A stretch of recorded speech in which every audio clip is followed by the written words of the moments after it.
जय श्रीराम. मी सुजाता गंगातीरकर. आपण पाहत आहात साहित्य चॅनल. आज आपण नवीन एक कथा ऐकणार आहोत. कथा आहे ऋणानुबंध. लेखक चंद्रशेखर गोखले. तेलकट चेहऱ्याची, सावळ्या रंगाची, हडकलेली एक लग्नाचं वय झालेली मुलगी माझ्या मित्राकडे फोटो काढून घ्यायला तिच्या घरच्यांनी आणली होती. तशी पद्धतच होती तेव्हा. उपवर मुलींचे खास लग्नाचे दाखवण्यासाठी म्हणून फोटो काढले जायचे आणि यात माझा मित्र अगदी माहीर झाला होता. त्यामुळे अनेक जणींचे फोटो त्याने काढले होते आणि अनेक जणींची लग्नही जमली होती.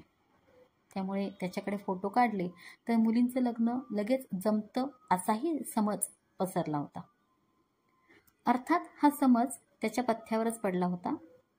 कुठून कुठून याचा शोध शोधत मुलीकडचे त्याच्याकडे यायचे आणि त्याला स्वतःसाठी मुलगी बघायला सवड नव्हती. मुलींची रीक मात्र त्याच्या स्टुडिओत लागलेली असायची. पण आज आलेल्या मुलीची गोष्टच वेगळी होती. तिच्याकडे पाहिलं तर काहीच खास नव्हतं आणि पाहत राहिलं तर खरंच खूप काही खास होतं. खास करून तिचा बांधा आणि खोबणीत बसवल्यासारखे रेखीव पिंगट डोळे. यात वेदनेशिवाय काहीच नव्हतं. केस पातळ पण सिल्की सरळ, मध्ये भांग आणि शेवटपर्यंत वेणी वळायची जुनी पद्धत. त्यामुळे तिचा निमुळता चेहरा खूपच वेगळा भासत होता. फेसकट इफेक्ट आणण्यासाठी नायिकांना वेगवेगळा मेकअप करावा लागायचा. तो हिला उपजत मिळाला होता. केसांना लावलेली चांदीची नक्षीदार क्लिप कलात्मक होती. पण या कशाची ना तिला जाणीव होती ना घरच्यांना कल्पना होती. त्यांच्या मते अतिसामान्य रूपामुळे, हडकुळ्या अंगकाठीमुळे हिला वारंवार नकार येऊ शकतो आणि तिच्याबरोबर तिचे 3 मोठे भाऊ आणि आई आली होती.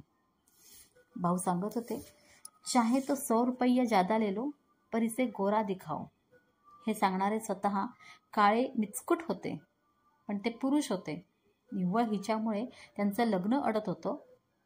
आई तर म्हणत होती, जब देखो रोनी सूरत लेकर बैठती है, जब तक ठीक से हसेगी नहीं तब तक फोटो मत निकालना. बागेत सापडलेलं पोपटाचं बावरलेलं पिल्लू त्याच्यासाठी पिंजरा आणेपर्यंत उंदीर पकडायच्या खाटकाच्या लाकडी पिंजऱ्यात ठेवावं तसं त्या जीवाचं झालेलं होतं. माझ्या मित्राची जुनी सवय होती. त्याचा फोटो क्लिक करायचा, त्याला तो आधी बराच वेळ निरखत राहायचा. तसाच तिलाही तो निरखत राहिला. आणि एक तरुण मुलगा आपल्याला निरखतोय या विचाराने तिने जे हावभाव चेहऱ्यावर आणले, जी काही आपली वेणी एकदा मागंपुढं केली, जो काही आधीच गुरफटून घेतलेला पदर आणखीन गुरफटून घ्यायचा प्रयत्न केला, माझा मित्र पुरता घायाल झाला. आणि तेवढ्यात लाईट गेले. क्षणात त्याला तिच्या घरच्यांचं जे काही दर्शन झालं ते इतकं विदारक होतं. म्हणजे आई, जी ममतेची देवतासुद्धा तिच्यावर कोपली होती. अवदसा आहे अगदी. स्पेशल टॅक्सी करून आणली, हॉटेलात नाश्ता करवला. म्हटलं आधीच रडकं थोबाड, त्यात भुकेमुळे पिंचायला नको. नए कपडे खरीदे, लिपस्टिक खरीदी, जैसे फोटो के लिए बैठी इसने बिजली ही गोल कर दी. मित्र म्हणाला, इतके काय वैतागताय? लाईट जाणं ही आम बात आहे इथली. जसे गेले तसे घेतीलही. पण त्याचं कोणी ऐकून घेण्याच्या मनस्थितीतच नव्हतं. कारण सगळ्यांनाच घाई होती. याने फोटो क्लिक केले एकदाचे की काहीतरी मिरॅकल होईल असं त्यांना वाटत होतं. अगदी झुमरी तलैया ते मेरठ, कानपूर, कुठेही ते तिला द्यायला तयार होते. उसके हात पिले होने से मतलब असा त्यांचा एकूण रोख होता. आणि आपण कुणालाच नकोसे झालोय याची वेदना तिचा चेहरा व्यापून होती. आत्तासुद्धा लाईट गेल्याबरोबर त्यांचा धीर खचला होता आणि तिच्या मनाचा विचार न करता ते ताशेरे झाडत होते. एका परक्या मुलासमोर आपण आपल्या मुलीला विराकारण जलील करतोय याचं त्यांना काहीच वाटत नव्हतं. माझा मित्र त्यांना समजवण्याचा प्रयत्न करत होता, पण काही समजून न घेता ते एका सुरात म्हणाले, पण हिच्या बाबतीत नेहमी असंच घडतं. एक बात सीधी नाही होती इसकी. तिने कष्टानं डोळ्यातलं पाणी अडवलं. स्वतःवर ताबा मिळवण्यासाठी आपली भुवई खाजवल्यासारखी करत होती. तिची ती अदा त्याला मित्राला मात्र खूपच आवडली आणि उत्स्फूर्तपणे तो म्हणाला, हिच्या लग्नाचाच प्रश्न आहे ना? तिचे भाऊ म्हणाले, तुम्हाला नाही कळणार त्यातलं गांभीर्य. मित्र म्हणाला, मला इतकंच कळतंय की हल्ली माझ्या घरात लग्नाचा विषय वारंवार निघतोय. मला ही मुलगी मनापासून पसंत आहे. हा स्टुडिओ माझा स्वतःचा आहे. माझ्याकडे घर आहे. आम्ही 2 भाऊ आणि आईच घरी असतो. आई निवृत्त शिक्षिका आहे. भाऊ महेश भट कडे असिस्टंट आहे. तुमच्या मुलीला मी पसंत असेन तर लगेच लग्नाला तयार आहे. तसा मुलगा, तसा एखादा महिना तारंबळ उडते.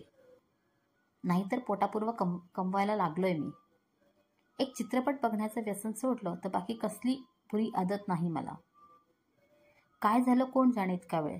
स्वतःवर ताबा मिळवण्यात यशस्वी झालेली ती उन्मळून रडायलाच लागली. तिच्या मोठ्या भावाला असह्य झालं. नाही करनी तो मत कर, पर ये रोने का नाटक अब बस हुआ, असं म्हणत तिला मारायला त्याने हात उचलला. आता पाठीत जोरात गुजदा बसणार या कल्पनेने ती सावरून बसली आणि पाहते तर काय, भावाने उचललेला हात मित्राने वरच्यावर अडवला होता. खबरदार तिला मारलं तर, तो दर्रावला. सगळे भाई होकर ऐसा बर्ताव. जर का हिने माझ्याशी लग्न केलं तर मी तुमचं आमच्या घरी येणं जाणं बंद करेन. आपल्या बहिणीशी, आपल्या मुलीशी असं कोणी वागतं का? माझ्या मित्राच्या करारी बोलण्याने ते चपापले आणि तिला मात्र कंठ फुटला. मुझे पसंद है ये लड़का, जैसे बनेगा वैसे रह लेंगे, आपको चिंता करने की जरूरत नहीं है. माझ्या मित्राला एकदम कॉलर टाईट झाल्यासारखी वाटली. त्यांना विचारून मित्रांनी आईला ताबडतोब स्टुडिओत बोलावून घेतलं. समोरून टपरीवरून सगळ्यासाठी चहा सांगितला. आई आली. बघता क्षणी ती मनात भरेल अशी नव्हतीच मुळी, पण तिला आपल्या मुलाच्या चेहऱ्यावरचे भाव मात्र नक्कीच कळले आणि ते मनापासून आहेत हे मात्र जाणवलं. तिने उत्स्फूर्तपणे होकार आणला. घरून येताना प्रसंगावधान राखून फुलांचा गजरा आणला होता. कौतुकाने तिच्या केसात ती माळायला गेली. तत्परतेने तिची आई पुढे येत म्हणाली, हमारे में कुंवारी लड़कियां बालों में फूल नहीं सजाती. आई ठामपणे म्हणाली, वो आपके घर का रिवाज होगा, हमारे यहाँ ऐसी कोई पाबंदी नहीं है. तुम्हाला हे लग्न मान्य असेल आणि मुलीची मर्जी असेल तर ती हा फुलांचा गजरा केसात माळेल. घरच्या सायलीचा आहे म्हणताना आईचा स्वर जरा हळवा झाला. तो त्या मुलीने बरोबर टिपला आणि मित्रानेही ताडलं. तिने हक्काने तो गजरा आईकडून घेतला आणि आपल्या केसात माळला आणि ते करताना एक कटाक्ष मित्राकडे टाकायला ती विसरली नाही. म्हणजे तशी हुशार होती आणि तो कटाक्ष त्यांच्या प्रेमकहाणीची सुरुवात होती. अक्षरशः माझा मित्र नंतर मला म्हणाला, खरंच रे, त्या क्षणाला साऱ्या जगात फक्त आम्ही दोघंच होतो. इतक्यात चहा आला. आई आणि तिच्या भावांना चहापान झाल्यानंतर तिच्या भावांना आणि आईला आई घरी घेऊन जायला निघाली आणि म्हणाली, मी पुढे होते, तू यांना घेऊन ये. आई जायला निघाली तशी तिने हाक मारली, माझी. आई थांबली आणि ती पाया पडायला वाकली. तेव्हाही तिने माझ्या मित्राकडे असं पाहिलं की त्याला नजरेतली आज्ञा समजली. तोही आईच्या पाया पडायला धावला आणि त्या क्षणी आईच्या मनातही एक नातं निर्माण झालं. दोघांनी वाकून नमस्कार केला. आईने दोघांना घट्ट पोटाशी धरलं. तो समजून चुकला, आपल्या आईला सुद्धा ही आवडली आहे. तिच्या आईला पुन्हा एकदा यायचा आग्रह करत आई बाहेर पडली आणि पुन्हा चित्र बदललं. दोघं तिच्या आईच्या पाया पडायला वाकले तर ती बाई ऊर भरून वाहिल्यासारखी रडायला लागली. मित्रांनी पाहिलं, तिचे भाऊसुद्धा मुसमुसत डोळे पुसत होते. बहुत सताया हमने उसको, उसकी क्या गलती, शादी तो संजोग की बात है, असं काहीतरी ते बोलत होते आणि तेवढ्यात दिवे आले. सगळं लख्ख दिसायला लागलं. भावांना आपली एकुलती एक बहीण सुंदर दिसत होती आणि आई तर भरून पावल्यासारखी झाली होती आणि ह्याचे ऋणानुबंध असेच जुळले होते. जय श्रीराम. गोष्ट आवडली तर चॅनलला सबस्क्राईब करा. आपल्या आवडत्या लोकांना शेअर करा. ज्यांना वाचायला वेळ मिळत नाही आहे त्यांना नक्कीच हे आवर्जून चॅनल शेअर करा आणि आजची गोष्ट नक्की ऐका.